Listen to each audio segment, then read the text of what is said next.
ప్రజల దగ్గర నుంచి. మరి అలాంటప్పుడు ఈ భారం అంతా ఆంధ్ర రాష్ట్ర ప్రజల నెత్తిన మోపడం కాదా? ఇది ఎక్కడి న్యాయం అని అడుగుతున్నాం. ఎందుకని ఇంతవరకు కూడా అటు కేంద్ర ప్రభుత్వమైనా ఇటు రాష్ట్ర ప్రభుత్వమైనా ఒక్క ఎంక్వైరీకి కూడా ఎందుకు కమిషన్ చేయలేదు అని ప్రశ్నిస్తుంది కాంగ్రెస్ పార్టీ. ఈ అవినీతి బయటపడింది, డిస్కవర్ చేసింది మన ఏజెన్సీలు కాదు, భారతదేశానికి సంబంధించిన ఈడీఓ, భారతదేశానికి సంబంధించిన సిబిఐఓ అవినీతి జరిగిందని అదానీ లాంటి వాడు ఆంధ్ర రాష్ట్రానికే 1750 కోట్ల రూపాయలు లంచం ఇచ్చి ఒక డీలు సంపాదించుకున్నాడని, మిగతా రాష్ట్రాలకు ఇంకొన్ని వందల కోట్ల రూపాయలు ఇచ్చి మిగతా రాష్ట్రాల దగ్గర నుంచి కూడా పవర్ సప్లై అగ్రిమెంట్లు డీళ్లు సంపాదించుకున్నారు అన్న విషయము మన ఏజెన్సీలు ఏవి బయట పెట్టలేదు. ఎంత సిగ్గుచేటు!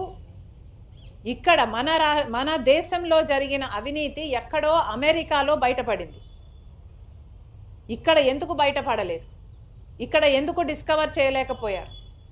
ఎందుకంటే ఈడీ అయినా, సిబిఐ అయినా, ఇన్కమ్ ట్యాక్స్ అయినా అన్నీ అదానీ గారి చేతుల్లోనే ఉన్నాయి.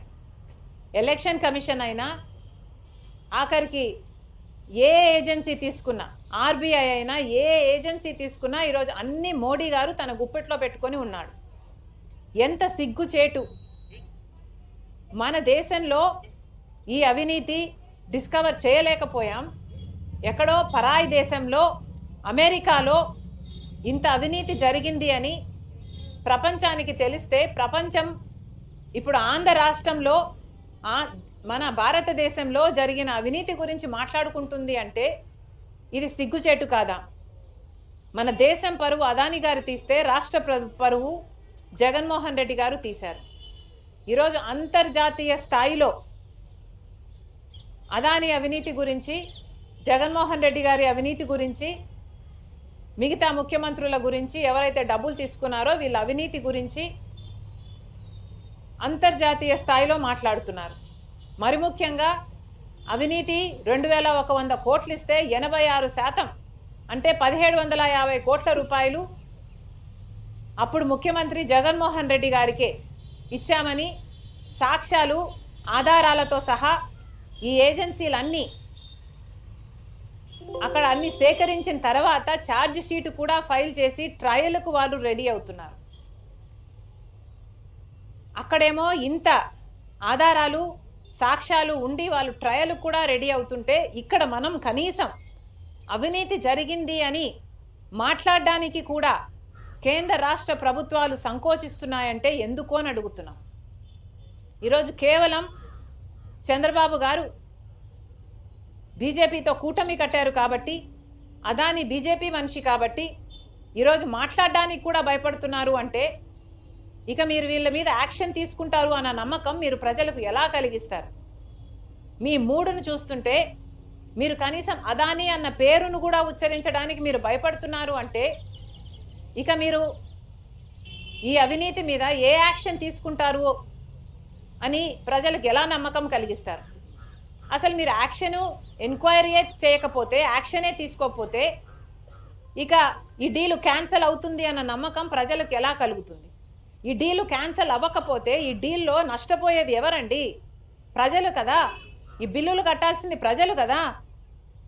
ఇంత అత్యధికంగా అధిక రేటుకు కరెంటు కొంటాము అని జగన్మోహన్ రెడ్డి గారి ప్రభుత్వం సంతకాలు పెట్టి అది అదానీ పవర్ దగ్గర నుంచి కొంటే ఈ అధిక మొత్తం చెల్లించాల్సింది ఆంధ్ర రాష్ట్ర ప్రజలు. మరి వాటి గురించి ఏం చేస్తున్నారు? ఎవరు ఆలోచన చేస్తున్నారు? అధికారంలో ఉన్న వాళ్ళు ఎందుకు మాట్లాడటం లేదు? చంద్రబాబు గారి పార్టీయే ఆ రోజుల్లో పయావులు కేశవ్ అనుకుంటా, అప్పుడు ఫైనాన్స్ మినిస్టరా, ఓకే, ఆయన గారే ఈ డీల్ జరుగుతున్నప్పుడే అవినీతి జరుగుతుంది అని చెప్పటం జరిగింది. పదే ఎన్ని మీడియా సమావేశాలలో ఎన్నిసార్లు అవినీతి జరుగుతుంది, ₹99 పవర్ కొనొచ్చు, అయినా కూడా పక్క రాష్ట్రంలో ₹99 కొంటుంటే జగన్మోహన్ రెడ్డి గారు మాత్రం ₹2.49 డీలు కుదుర్చుకున్నారు. ఇది అన్యాయం. ఏ బేసిస్ మీద ఈ డీలు కుదుర్చుకున్నారు? ఎవరితో సంప్రదింపులు చేశారు? ఏ బేసిస్ మీద ఇది కుదుర్చుకున్నారు అని అంతలా అడిగిన వాళ్ళు ఇప్పుడు ఎందుకు మాట్లాడటం లేదు? ఇప్పుడు చంద్రబాబు గారు ఎందుకు మాట్లాడటం లేదు? ఇప్పుడు కూడా బాలినేని గారు వాళ్ళ కూటమిలోనే ఉన్నారు. ఇప్పుడు కూడా బాలినేని గారు చెప్తూనే ఉన్నారు గోల్మాల్ జరిగింది అని, అక్రమం జరిగింది అని. మరి మీ కూటమిలో ఉన్న వాళ్ళే అక్రమం జరిగింది అని ఇప్పుడు చెప్తున్నారు. అప్పుడు కూడా ప్రెస్ మీట్లు పెట్టి ఉద్యమం చేసేంత లెవెల్లో మీరు మాట్లాడారు. మరి ఏ యాక్షన్ అయినా ఎందుకు తీసుకోవటం లేదు అని అడుగుతున్నాం. ఇది అన్యాయం కాదా అని అడుగుతున్నాం. కనీసం అసెంబ్లీలో చంద్రబాబు గారు జగన్మోహన్ రెడ్డి గారు అవినీతికి పాల్పడ్డారు అని మాట్లాడారు తప్పితే అదాని పేరు కూడా ఉచ్చరించడానికి ఇష్టపడలేదు అంటే ఇక మీరు ఏం యాక్షన్ తీసుకుంటారు? మీరు ఏ యాక్షన్ తీసుకోకపోతే, ఈ డీలు క్యాన్సిల్ అవ్వకపోతే ఈ బిల్లుల భారం పడేదంతా ప్రజల మీద కదా, ప్రజలు కదా చెల్లించాల్సింది. మరి అధికారంలో మీరు ఉన్నప్పుడు మీరు ఏ యాక్షన్ ఎందుకు తీసుకోరు అని అడుగుతున్నాం. ఇది ఎక్కడి న్యాయం అని అడుగుతున్నాం. ఈరోజు చంద్రబాబు గారు బీజేపీ పార్టీతో కూటమి కట్టారు.